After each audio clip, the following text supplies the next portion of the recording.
O julgamento de Nuremberg.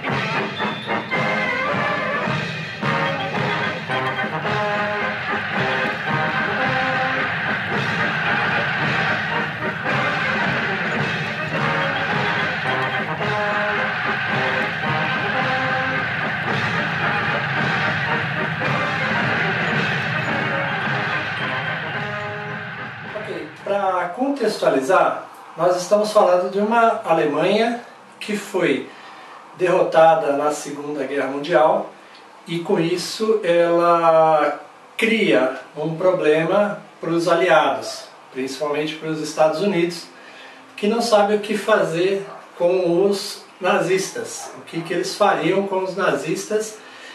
E havia duas sugestões. A primeira delas era o enforcamento ou um julgamento.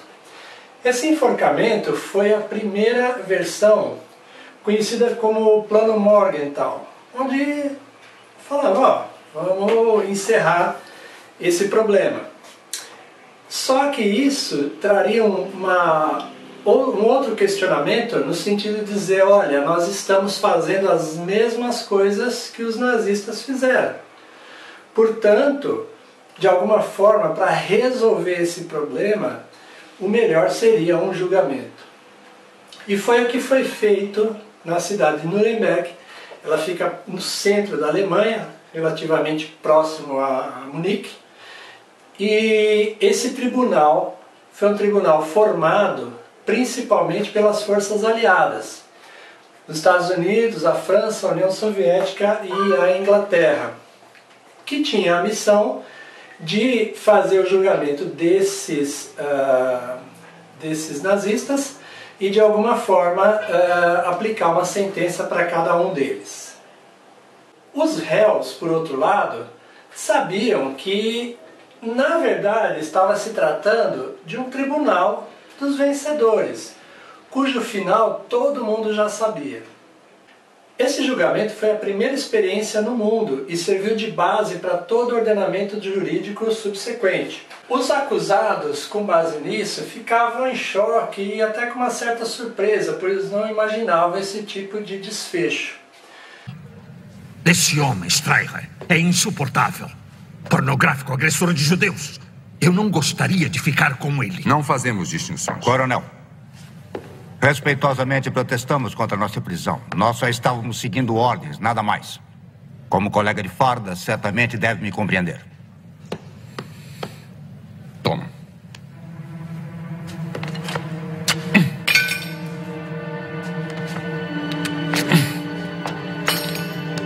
Agora não é mais um soldado.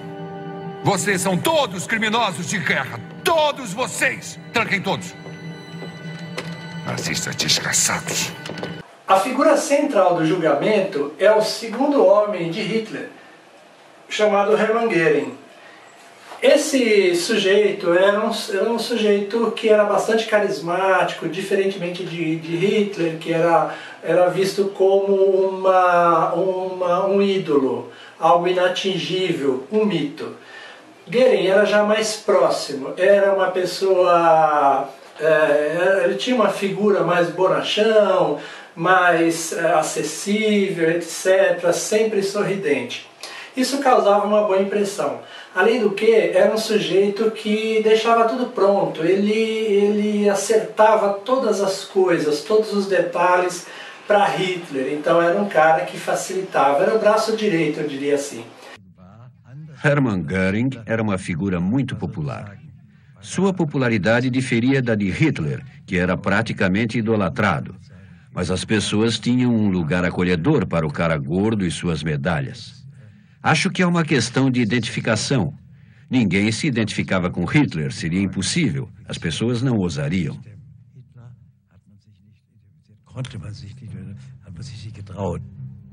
Ele é o melhor homem que eu tenho. Foi o elogio que Hitler fez a seu fiel companheiro. Um homem com determinação, que sabe o que tem que ser feito e que cuida de tudo.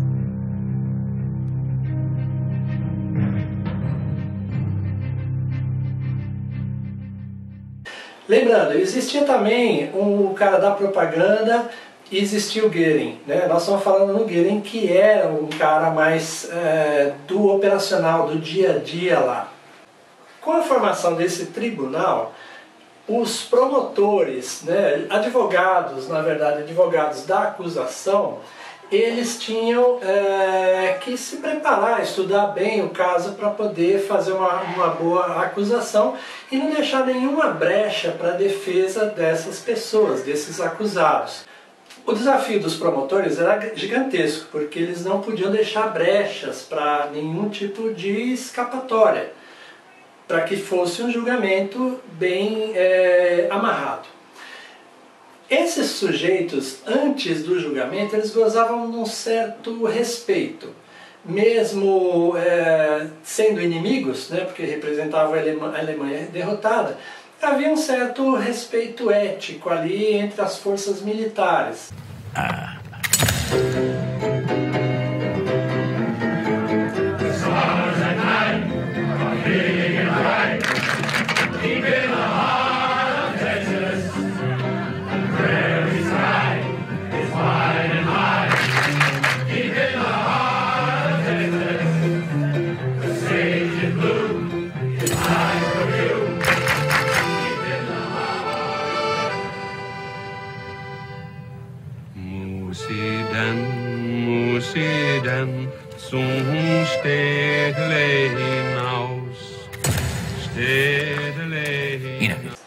E quando eles se veem, no caso, participando de um julgamento, causa surpresa porque foi estranho ao clima que eles viviam antes. Ou seja, eles tinham algumas regalias, digamos assim, dentro da ética militar, dentro da esfera militar, permitia esse tipo de tratamento. Um tratamento, abre aspas, digno, fecha aspas, entre os militares.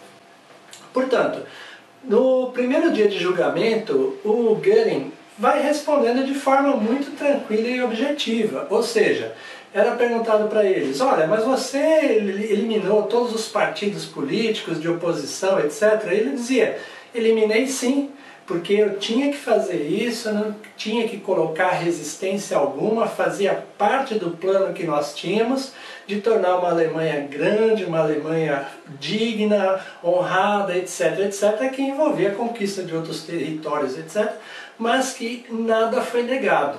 Quando as luzes no tribunal se acendem, Goering está estático. O filme foi tão estimulante, disse, que o advogado de acusação certamente desejará se juntar ao Partido Socialista Nacional. Isso torna o ambiente ali bastante tenso, porque vai seguindo um rumo, o julgamento está seguindo um rumo onde os acusados passam a ter uma certa razão. Já no segundo dia, aí sim começa um efeito destruidor, né? Os promotores conseguem reunir em filmes de praticamente 4 horas de duração todas as atrocidades, ou boa parte das atrocidades cometidas, e a palavra-chave aí é perseguição aos judeus. E isso começa a destruir a imagem de boas pessoas, porque até então boa parte da população alemã não sabia desses campos de concentração. As imagens. Era quase insuportável. Sentar do lado oposto àqueles homens cujos rostos estavam iluminados de baixo para cima enquanto o filme estava sendo mostrado. Houve várias reações por parte. Isso não chegava até as famílias comuns. Isso, de alguma forma, sabia-se que tinha a perseguição, sim, mas era uma coisa velada. Ok, tal. Quando essas cenas começam a ser mostradas de forma nua e crua, isso causa um impacto terrível, né? Causa uma comoção E entre os próprios acusados, essa comoção passa a ser destruidora, porque eles percebem que ali a coisa vai ficar feia para o lado deles. Em 30 de setembro de 46, sai a sentença. Dos 22 acusados, 11 receberam a sentença de morte, que à época era representado pelo enforcamento. Göring e outros 10 são condenados à morte.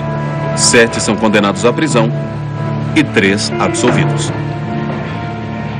Da hatte man eben doch den Eindruck, dass man an einem Verfahren teilnimmt. E a sentença citava os chamados crimes de guerra ou crimes contra a humanidade. Foi a primeira vez que ouviu-se esse termo, né? Crimes de guerra. E, no caso aqui, a grande crítica que se faz ao julgamento de Nuremberg é se, na verdade, foi um julgamento justo ou foi meramente estético. Em alguns momentos eles diziam, os promotores diziam, ganha quem representar melhor. Estratégia legal, sua apresentação de documentos tem sido incontestável. Mas como drama, eu lamento dizer, é absolutamente ridícula. Como sabe, isso não deve ser um espetáculo, deve ser um julgamento. E nós vamos perder. Um julgamento é um show, Robert. Goste ou não, é um show. E aqueles 4 homens cultos sentados na banca são impressionáveis como qualquer plateia. Você quer testemunhas? Testemunhas darão a esse julgamento um caráter humano. Uma testemunha convincente pode pesar toneladas, mais que uma evidência em documentos. A partir daí, monta-se um show. O show busca testemunhas emocionais, dando depoimentos que emocionam, reais, entretanto que emocionam, que causam impacto.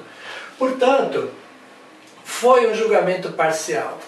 É difícil de dizer isso porque as atrocidades existiram, elas aconteceram. E aqui, se realmente foi um julgamento imparcial. É difícil dizer isso porque os problemas aconteceram, as mortes aconteceram, as atrocidades ocorreram de fato. Mas em termos de julgamento, pela ótica jurídica, se foi um julgamento realmente imparcial. E também com esse show que foi montado, buscava-se legitimar a ação americana, principalmente a ação americana, que era na verdade um recado para outros países do poderio econômico dessas potências que foram citadas, Estados Unidos, União Soviética, Inglaterra e França. Foi realmente um julgamento justo? Ou foi um linchamento público? O Göring era tratado como um monstro, uma pessoa insensível. Diante dessa crítica, nós estamos colocando em debate as questões relacionadas ao show propriamente dito, as cenas colocadas dos filmes, o cenário montado, a busca pela emoção de tentar sensibilizar e mostrar principalmente a brutalidade. Eu não estou negando essa brutalidade, eu só estou, de certa forma, levando para o debate a questão da monstruosidade que é aplicada. Pela ótica da psicologia, eles acabam dizendo que são pessoas comuns. Pessoas que levam uma vida pacata, as esposas, no filme você vê as esposas indo visitar os maridos na prisão, todos eles têm filho, o próprio Hitler é filmado fazendo um afago numa criança, do qual ele era padrinho do Göring. Hitler se torna até o padrinho da filha de Göring, Eda.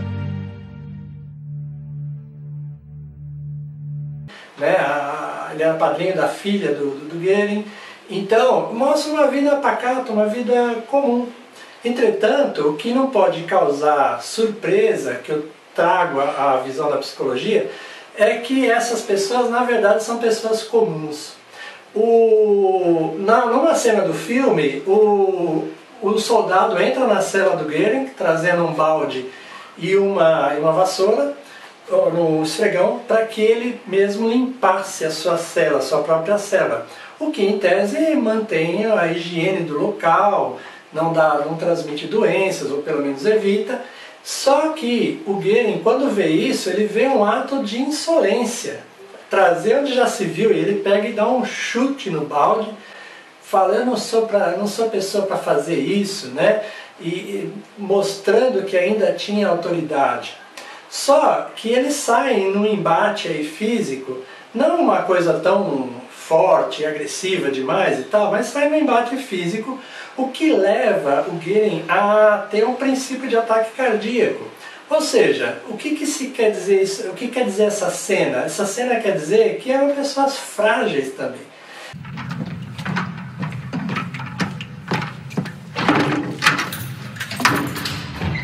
De pé. Lave sua cela. Eu não entendi. Der. Balde.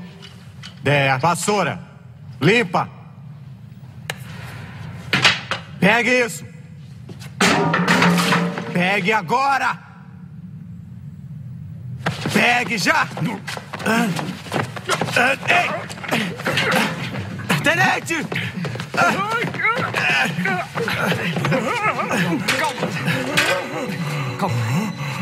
Calma, senhor, calma. Deita aí, deita. Me ajuda aqui.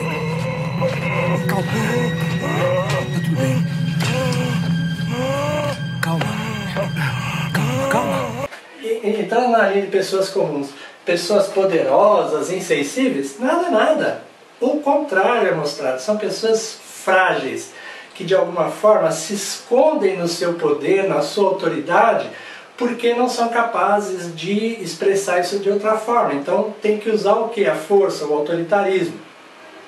E aí eles correm em desespero para chamar um médico, porque eles têm na prisão tem um médico, para socorrer o Goering, para dar a maior assistência possível a eles. Por quê? Porque eles não querem que aconteça nada antes do julgamento. Então a saúde física, a integridade física deve ser mantida a todo custo. Coronel! Pronto. Agora ele vai descansar. O coração dele chegou a quase 300 batidas por minuto. Ele poderia ter infartado. Que falta de sorte, era só o que faltava. Perder o maior touro do rodeio. Tenente? Willie, senhor. Esse homem é de sua total responsabilidade. Ele não pode se exceder. Bom, portanto, a nossa discussão final será para concluir o tal do tribunal de exceção. O que se refere a esse tribunal, portanto? Um tribunal de exceção, ele é formado excepcionalmente e tem um efeito retroativo para julgar aquilo que já passou. E, diferentemente, quando você vai julgar alguma coisa que já passou, no momento atual, se referindo a alguma coisa que já passou, e você monta um tribunal especificamente para resolver aquele problema, a tendência é que haja realmente parcialidade. E a figura, portanto, do Tribunal de Exceção não é admitida na Constituição brasileira. Isso não existe no Brasil. Artigo 5º. De alguma maneira diz o seguinte, olha, o que está valendo é o juiz natural. Você será julgado de acordo com o teu problema, seja ele militar, seja ele trabalhista, de família, etc.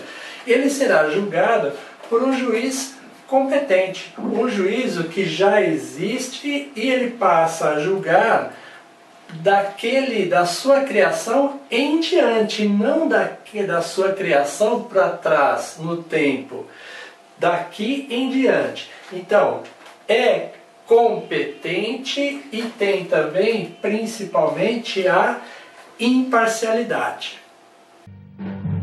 Às 10h45 da noite, 2 horas antes de Goering ir para a forca, um guarda o vê pôr as mãos no rosto enquanto começava a asfixiar. Goering conseguira obter uma cápsula de cianeto de potássio. Em poucos minutos, o senhor das guerras nazista está morto. Decidi tirar minha própria vida, confidencia Göring em uma carta de despedida à sua esposa. Do contrário, eu seria executado de maneira tão terrível por meus inimigos. Seu corpo é levado em segredo para Munique e cremado. Suas cinzas são jogadas em um rio local.